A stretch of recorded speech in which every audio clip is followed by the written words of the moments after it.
저는 오늘 사도행전을 이어가면서 우리가 어찌할꼬 이런 제목으로 하나님 말씀을 증거하도록 하겠습니다. 반응이라는 것이 있습니다. 우리가 한국말을 하는데도 내가 이렇게 얘기하면 저쪽에서 자다가 봉창 두드리는 소리, 또 남이 허벅지 긁는 소리 한다고 그렇게 이야기합니다. 부부간의 대화, 형제간의 대화, 부모 자식간의 대화를 보면 왜 이렇게 의사소통이 안 되는지를 우리가 답답해할 때가 있습니다. 말은 다 통하지만 말이 통한다고 해서 의사소통이 제대로 되는 것은 아니라고 생각됩니다. 그래서 우리가 의사소통이 안 된다는 표현을 여러 가지로 우리 한국 사람들이 합니다. 저 사람은 참 말귀를 못 알아듣는다, 그렇게 말하고요. 재미있는 표현 아니겠습니까? 말에 귀가 있다는 거예요. 왜 말귀를 못 알아듣냐는 거예요. 자다가 남의 다리 긁는 소리 한다, 그런 얘기도 합니다. 말이 통해야 무슨 얘기를 하지, 그렇게 이야기합니다. 대화를 하면서도 말이 안 통한다고 우리가 서로 호소하는 거예요. 사실 의사소통이 생각보다 그만큼 어렵다는 것을 알게 됩니다. 대통령과 행정부의 또 나라를 통치하는 위정자들의 민심의 소리를 못 듣는다는 거예요. 백성의 소리를 못 듣는다는 거예요. 소통이 안 된다는 거예요. 국민과 위정자들 간에 또 어떤 단체의 리더와 그 밑에서 함께하는 사람들과의 소통이 잘 안 된다고 오늘날 세상의 모든 화두가 소통이라는 것을 우리가 짐작할 수가 있습니다. 의사소통이 얼마나 어려운가 이야기를 할 때 또 하나 드는 이야기가 있었습니다. 실제 있었던 일이라고 하는데, 아니면 누가 꾸몄는지는 잘 모르겠지만 이런 이야기가 있습니다.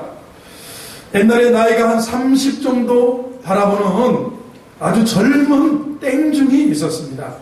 땡중이 목욕탕을 갔습니다. 이하로는 스님이라고 말하겠습니다.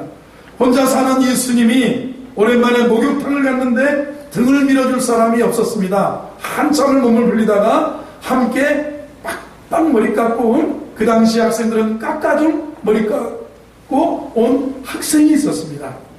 그래서 야, 이리 와서 내 등 좀 밀어달라. 이리 돌아 앉아서 쳐다봤습니다. 중학생이 와서 등을 밀어주면서 보니까 자기처럼 까까머리 한 게 아닌 거예요. 근데 빡빡머리 깎았는데 얼굴이 동안이니까 궁금한 거예요. 이게 몇 살이나 먹었길래 나보고 갑자기 오자마자 야, 이리 와서 내 등을 밀으라고 그러나. 그래서 정중하게 물어봤어. 어떻게 되십니까? 그랬더니 스님이 점잖게 나 중이다 그랬어요. 그랬더니 뒤에서 등을 밀던 소년이 스님 뒤통수를 탁 때려치면서 야, 이놈아, 나는 중3이다 그랬어요. 그래서 스님이 생각하니까 이거 참 기가 막힌 거예요. 새파랗게 어린애한테 뒤통수를 벌거벗고 얻어맞았으니 이게 돌아서서 눈을 부라리고 같이 싸울 수가 있나.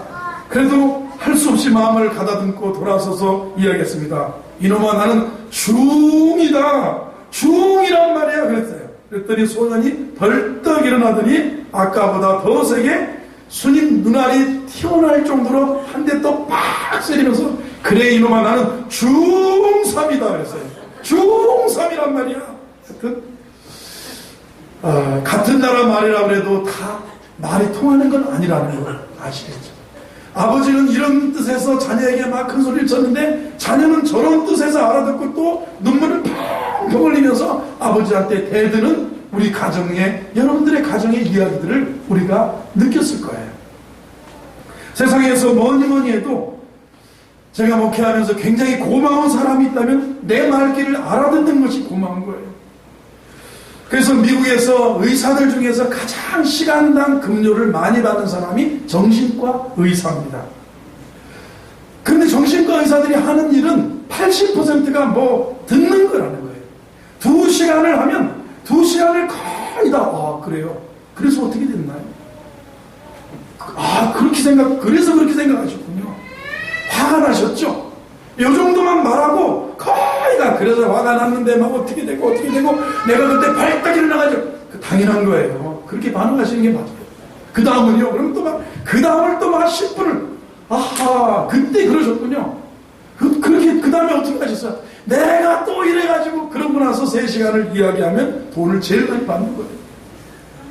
그냥 적당하게 맞장구를 쳐주는데 그래도 아무나 맞장구 쳐준다고 되는 게 아니라 방향이 있겠죠. 그것을 털어놓게 만들고, 그리고 나서 3시간을 대개 이제 그 의사들은 한국에서 이민을 가면 중국을 이민 가든 미국을 이민 가든 캐나다를 이민 가든 사실 의사한테 내가 아픈 구석을, 여러분 대학 나왔어요. 여러분 뭐 대학을 다 나왔어도 의사한테 가서 내가 이 옆구리 밑에 횡격막 비슷한 데가 꼭꼭 찌르는데 이게 밤마다 며칠마다 찌르는 게 이렇게 약간 몇 퍼센트 고통이 있다면 이거 쉽게 설명이 안 되니까 법원이나 의사의 통역이 있어요. 우리가 어느 세관에 가면 이민국의 통역관이 있는 것처럼 이민국 통역관, 병원 통역관, 법원 통역관이 있어요. 불러다가 돈을 많이 주고 내가 병원 갈 때 각 자국의 언어로 주 정부에서 통역사들을 길러내고 부르는 거예요. 그리고 주는 건데 법원 통역이 있습니다. 되게 법원 통역하는 분들도 들어보면 의사가 하는 게 별로 없대요.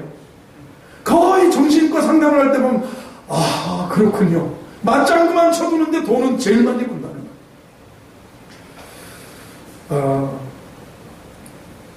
여러분 제가 목회를 하면서도요, 제가 이렇게 막 설교를 하는데 자다가 봉창을 두드리시는 것처럼 잘못 알아듣고 오해할 때가 있어요. 그죠? 그런데 말씀을 막 이렇게 제가 한마디 하면 잘 알아듣고 아멘 아멘 하면 70대라도 미인처럼 보여요. 굉장히 그러신 거예요. 여러분 반응이라는 건 참 중요하다고 생각됩니다. 구원이 뭐라고 생각합니까?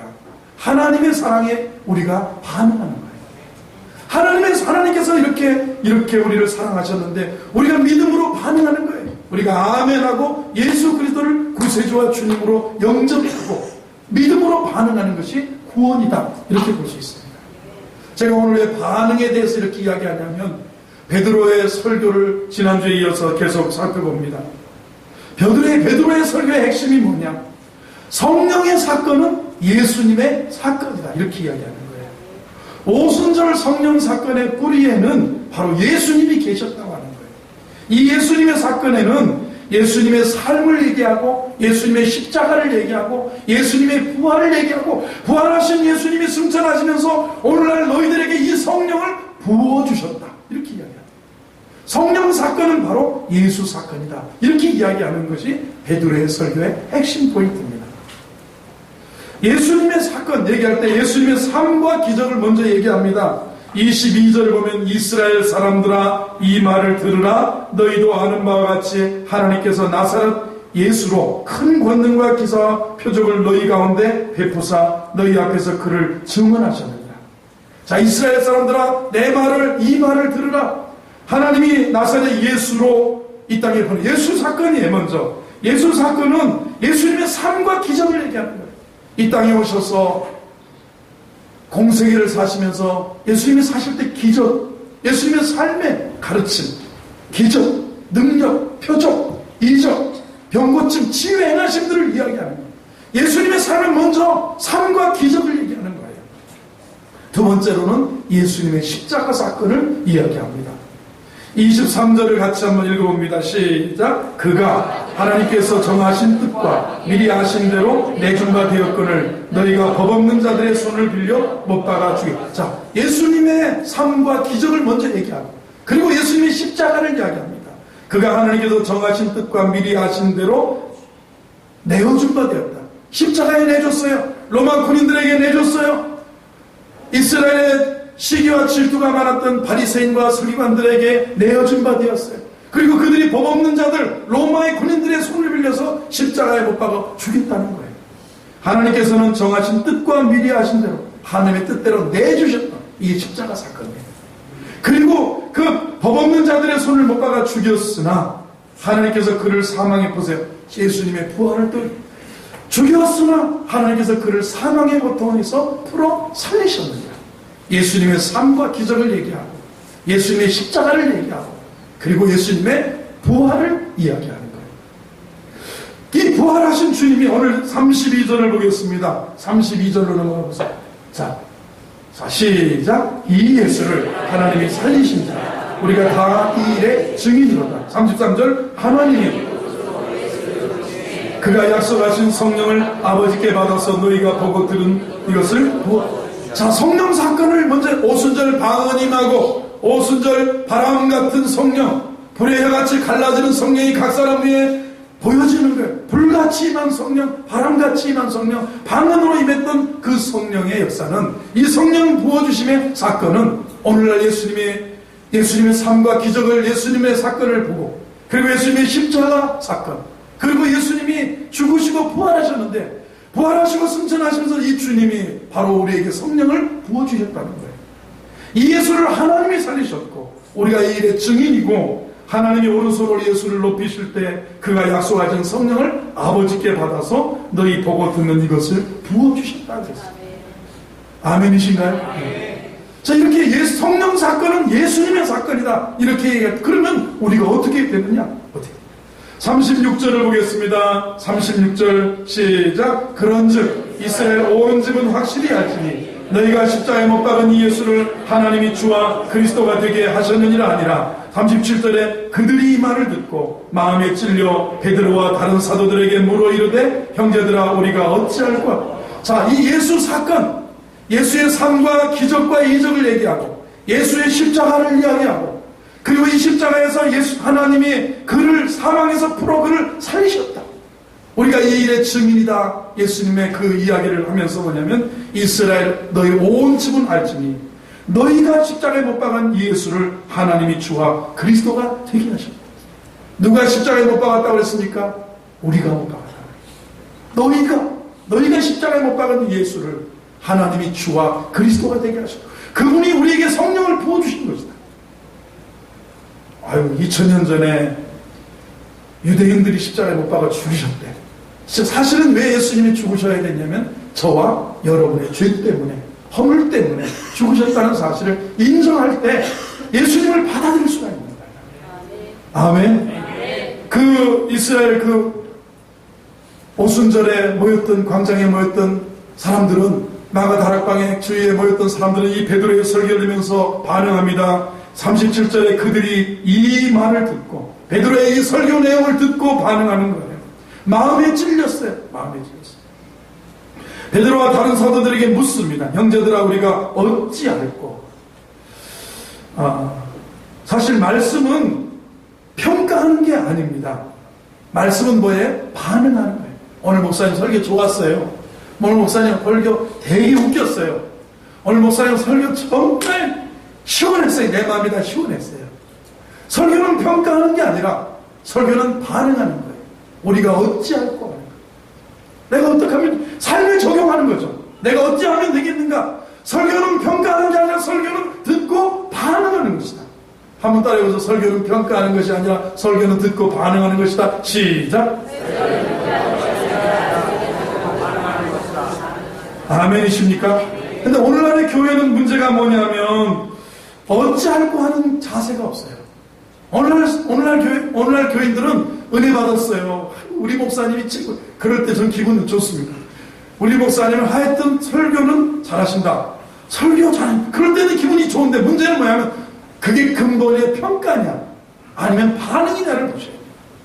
여러분, 내가 언제 영적으로 성장하든가요? 내가 언제 더 주님 사랑을 느끼든가요? 내가 언제 주님 앞에 더 우리가 회복되든가요? 우리가 설교를 듣고 평가할 때가 아니라 내가 반응할 때가 아멘하고 우리가 어찌할꼬 하는 그런 자세예요. 아멘이신가요? 네. 자, 이 정말 반응이죠. 사람들의 반응이 이랬어요. 사람들의 반응입니다. 베드로가 그렇게 이야기합니다. 베드로가 38절에 어떻게 반응하느냐? 이렇게 반응해요. 38절을 읽어봅니다. 시작. 베드로가 이르되 너희가 회개하여 각각 예수 그리스도의 이름으로 세례를 받고 죄사함을 받으라. 그리하면 성령의 선물을 받으라. 자, 사람들의 반응은 우리가 어찌할꼬 했는데 베드로가 그때 대답합니다. 이 어찌할꼬가 뭐냐면 너희가 회개하여 각각 예수 이름으로 세례를 받고 죄사함을 받으라. 그러면 성령을 선물로 받으라. 말씀 듣고 우리 반응이 이거예요. 구원받으려면, 은혜 받고 하나님 앞에 온전히 세워지려면 말씀을 듣고 반응인데, 베드로가 그렇게 설명합니다. 회개 먼저, 회개, 세례, 죄사함, 그리고 성령을 받아야 됩니다. 자, 여러분은 이 네 가지를 예수 믿고 회개하고 복음을 믿을 때 그리고 나서 우리가 회개하고 복음을 믿고 이제 얼마 안 가서 믿음의 도를 배우고 우리가 침례를 받습니다.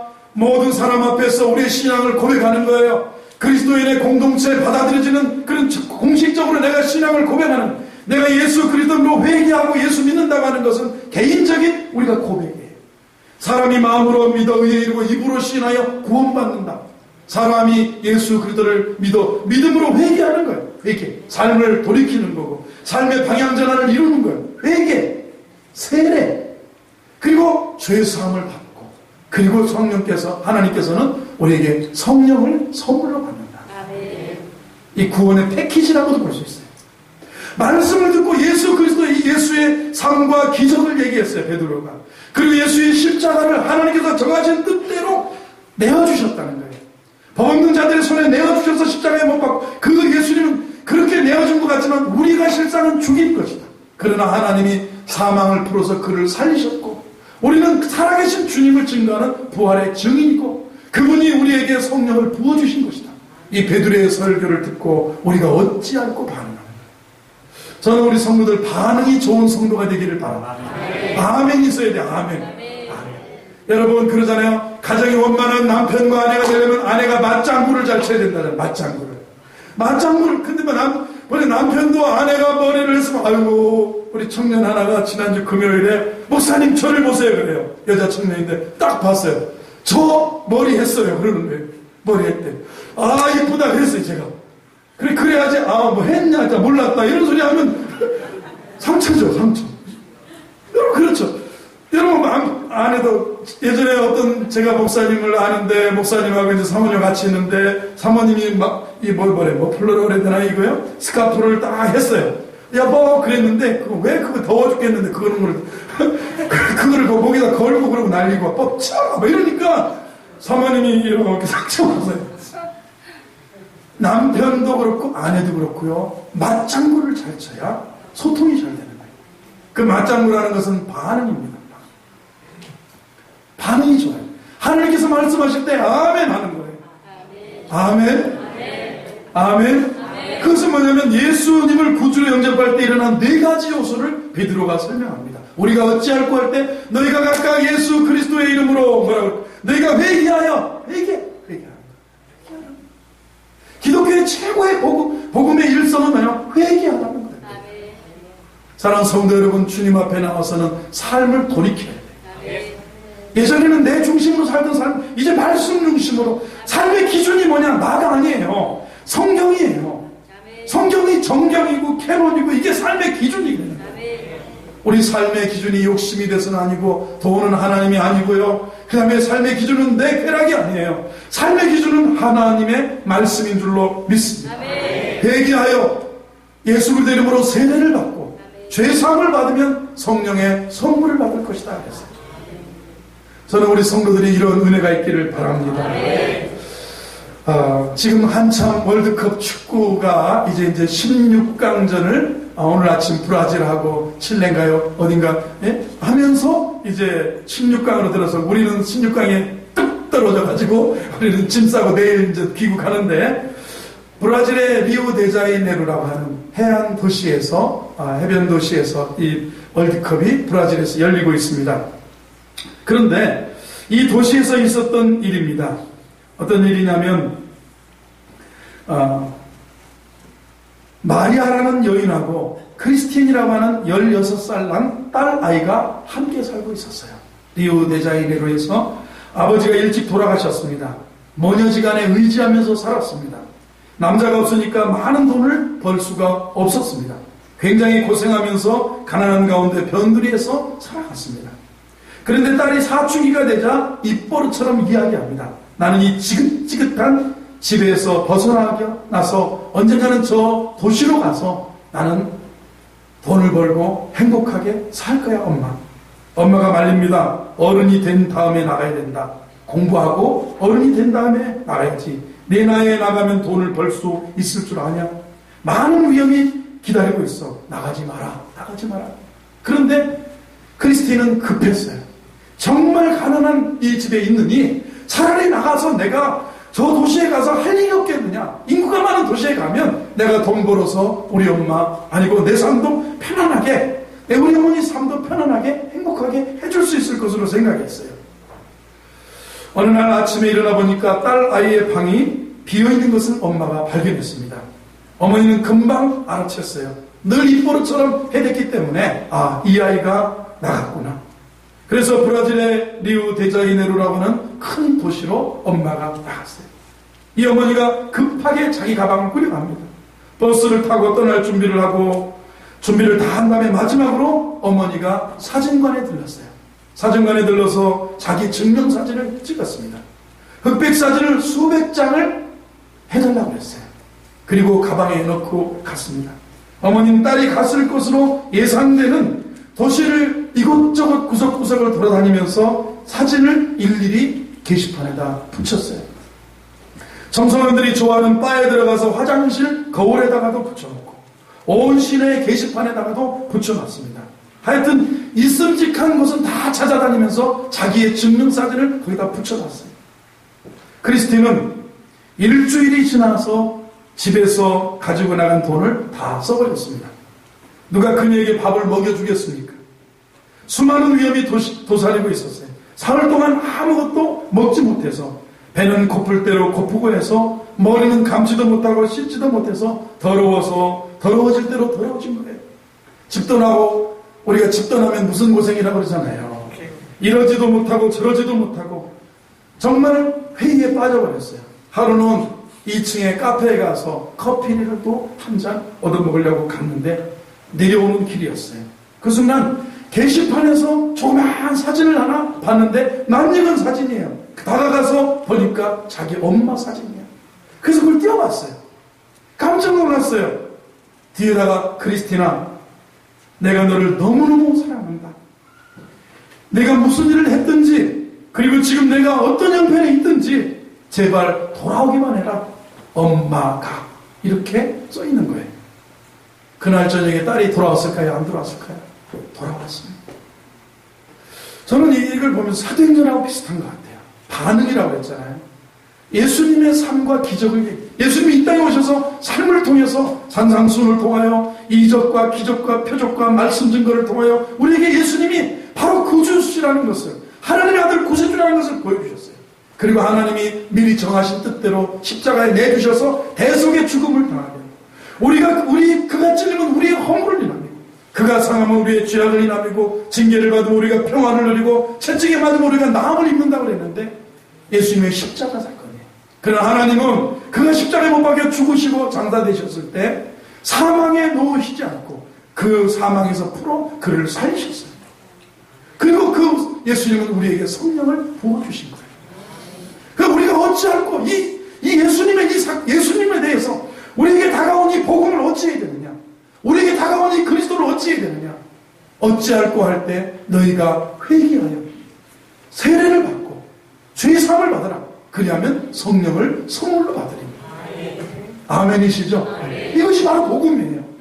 이것이 바로 우리들의 반응이에요. 내가 어디에 있든지 내가 무엇을 하든지 내가 지금 형편이 어떻든지 하나님께로 돌아오는 거예요. 수고하고 무거운 짐진 자들아 다 내게로 오라. 내가 너희를 쉬게 하리라. 나는 마음이 오냐고 주님 겸손하니 나의 멍에를 메고 내게 배우라 그랬어요. 주님은 돌아오라는 거예요. 하나님께 돌아오는 거예요. 여호와께 돌아오는 그런 주님께로 돌아오는 은혜가 있기를 주의 이름으로 축원합니다. 할렐루야. 할렐루야. 이 패역한 세대에서 돌아오라는 거예요. 하나님은 지금도 두 팔을 벌리고 저와 여러분을 기다리고 계신 거예요. 사랑하는 아들아, 사랑하는 딸아, 얘야, 내가 지금 어떤 일을 행했든지 나는 관계하지 않겠다. 내가 지금 어떤 형편에 있든지 나는 상관하지 않겠다. 돌아오라는 거예요. 이것이 바로 회개입니다. 이것이 바로 우리가 회개하고 와서 예수 그리스도의 이름으로 세례 침례를 받는 것이고 그 위에 우리에게 구원이 주어지는 것이고 그리고 하나님께서 우리에게 성령을 부어주셔서 마음이 유쾌하게 되는 일들이 일어나고 할렐루야. 이 땅을 성령의 인도하심 따라 살아가는 줄로 믿습니다. 할렐루야. 우리 모두 주님 앞에 돌아가서 구원 얻는 믿음의 자녀들이 되시기를 주의 이름으로 축원합니다. 여기 40절부터 보면요, 하나님의 마음을 알 수가 있습니다. 39절 약속하셨어요. 이 약속은 너희와 너희 자녀와 모든 먼 데 사람 곧 주 우리 하나님이 얼마든지 부르시는 자들에게 하신 것. 이 약속은요, 성령을 선물로 받는다, 구원받는다, 죄사함 받는다, 회개하고 세례받고 죄사함 받고 성령을 선물로 받는다. 이 하나님의 구원은, 이 약속은 너희와 너희 자녀와 모든 먼 데 사람 우리 주 예수 하나님이 얼마든지 부르시는 자들에게 하십니다. 여기서 하나님 마음을 알 수 있어요. 하나님은 누구나 다 얼마든지 부르시는 줄로 믿습니다. 아버지의 마음을 벌써 40절에 보면 또 여러 말로 확증하며 권하여 이르되. 아버지의 마음은 복음은요, 한 번 설교 듣고 우리가 구원받는 거 아니에요. 이게 사역이에요. 사역이 뭐냐? 여러 말로 확증하고 권했다고 했어요. 우리 교구장님들, 또 우리 교구에서 일하시는 조장님들, 그리고 모든 교구의 일꾼들, 남녀 선교회 또 모든 기관의 일꾼들, 우리 교사 선생님들, 사역은 뭐냐? 여기 나와 있어요. 여러 말로 확증하고 권했다고 했어요. 하루에 3,000명이 됐다. 설교 한번 듣고 3,000명이 됐다. 여러 말로 권하고 확증. 성가대만 해도요, 성가대 쓰세요. 주일학교 교사 좀 하세요. 우리 교회 와서 열심히 함께 교회를 세우고 주님 섬깁시다. 여러 말로 권하고 확증할, 여러 말로 권하고 확증하는 거. 할렐루야.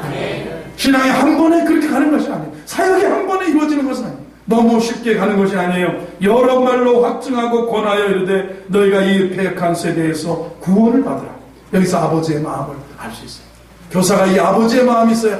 여러분, 부모는요, 여러 잔소리. 여러 말로 권하고 확증. 그런데 이런 부모가 계시는 게 좋을까요? 안 계시는 게 좋을까요? 계시는 게 좋은 거예요. 41절을 보겠습니다. 41절 시작. 세례를 받음에 그날의 신도의 수가 3,000이나 더하다. 뭐라고 그럴까요? 그날에 그 말을 받은 사람들이라고. 말씀을 듣고 그 말씀에 무릎 꿇었다는 얘기예요. 받았어요. 받아들이는 거예요. 복음은 받아들이는 거예요. 예수 그리스도의 이 삶과 사역, 예수님의 이 십자가, 예수님의 이 부활, 예수님의 이, 보세요, 성령 부어주심을 받아들이는 거예요. 그 말씀을 듣고 받은, 그 말을 받은 사람, 오늘 복음 받은 민족이에요. 오늘 구원을 받은 민족인데, 우리 민족은 120년, 130년 전에 이 땅에 언더우드 아펜젤러 선교사님으로부터, 아니면 천주교 쪽에서 들어왔던 북녘 땅에서 왔던 복음을 통해서든 우리는 복음을 받은 민족이 되었어요. 복음을 받았어요. 우리가 정말 구한 말에 그렇게 어려운 정치와 사회와 여러 가지 격변의 시기에, 일제시대에 우리가 이렇게 이길 수 있었던 것은 복음을 받은 민족이었어요. 캄캄한 흑암이었던 우리 민족과 우리 가정들에게 하나님의 진리의 빛 대신 예수 그리스도가 오신 줄로 믿습니다. 이건 받아들인 거예요. 이 말을 받은 사람들은 세례를 받는 거예요. 회개하고 세례를 받고 죄사함 받고 성령을 선물로 받고, 그러다 보니까 그날의 제자의 수가 3,000이나 되어요. 한 방에 쉽게 되는 건 아니에요. 사도행전을 읽을 때 한 구절 한 구절에 담겨져 있는 단어들을 잘 놓치지 말아야 돼요. 베드로는 여러 말로 확증하고 권했어요. 이게 사역입니다. 그리고요, 복음을 받은 사람들이, 복음을 받은 가정, 저도 예수 그리스도를 구주로 받았어요. 믿었어요. 복음을 받아들인 거예요. 캄캄한 인생길에 예수님을 내 개인의 구세주와 주님으로 영접했어요. 영접하는 자, 곧 그 이름을 믿는 자는 하나님의 자녀가 되는 권세를 줍니다. 가정에 복음을 받아들이는 은혜가 있음을 감사하시길 바랍니다. 우리 민족 복음을 받은 민족이에요. 복음을 받은 가정이에요. 예수 없다면 우리 인생이 얼마나, 여러분, 허무하겠어요. 예수님 없다면 얼마나 허무하겠어요. 복음을 받았어요. 그날에 복음을, 그 말을 받은 사람들은 세례를 받음에 이날의 신도의 수가 3,000이나 되더라 그랬습니다. 오늘 우리가 오늘 말씀은 베드로의 설교인데, 베드로의 설교에 사람들의 반응입니다. 우리가 어찌할꼬. 그런데 너희가 결단을 하라는 거예요. 복음을 받아들이라는 건데 회개하여, 그죠? 세례를 받고 죄사함을 받으면 너희는 성령의 선물을 받을 것이다. 아멘. 이 결단을 요청하는 결단. 여러 말로 확증하고 권하고 가르쳤더니 그들이 이 말씀을 받음에, 그리고 세례를 받음에 구원받는 수가 3,000이나 더해져가다. 우리 이 민족이, 우리 다음 세대들이, 우리 중고등부 아이들, 우리 다음 세대들이 정말 이 말씀을 우리 1세대가 받은 것처럼 이 말을 받아야 돼. 이 복음을 받아들여야 돼. 이 복음 없이 살아가는 우리 민족의 미래는 없어요. 여러분, 이 복음을 받아들이는 거예요.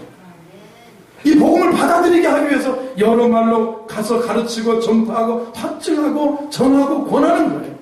그리고 복음을 받은 사람은 세례를 받고 구원을 받더라. 이 사도행전을 보면서 오늘 우리가 복음 받은 우리들이 얼마나 행복한지를 다시 한번 감사하면서 복음 받은 우리들이 이 복음을 증거하는 은혜가 있기를 바랍니다. 우리 성도들 반응이 좋은 성도가 되기를 바랍니다. 아멘이시죠? 아버지 이 마음을 알고 돌아오셔야 돼요. 돌아와서 우리가 결단하는 거예요. 그러면 성령을 선물로 받는다. 38절을 읽고 마무리하겠습니다. 38절을 다시 한번 읽습니다. 시작. 베드로가 이르되 너희가 회개하여 각각 예수 그리스도의 이름으로 세례를 받고 죄사함을 받으라. 그리하면 성령의 선물을 받으리.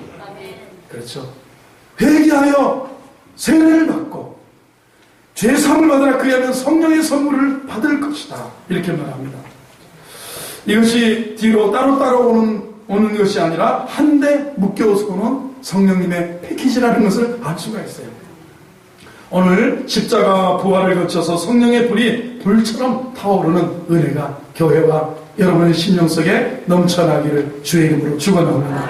기도하겠습니다. 하나님 아버지 감사합니다. 오늘 귀한 말씀을 통하여 우리가 하나님의 사랑을 받아들이고 아버지의 마음을 알고 우리가 깨닫고 그 주의 말씀을 받는 믿음의 삶이 되게 하여 주옵소서. 예수님의 이름으로 기도하옵나이다. 아멘.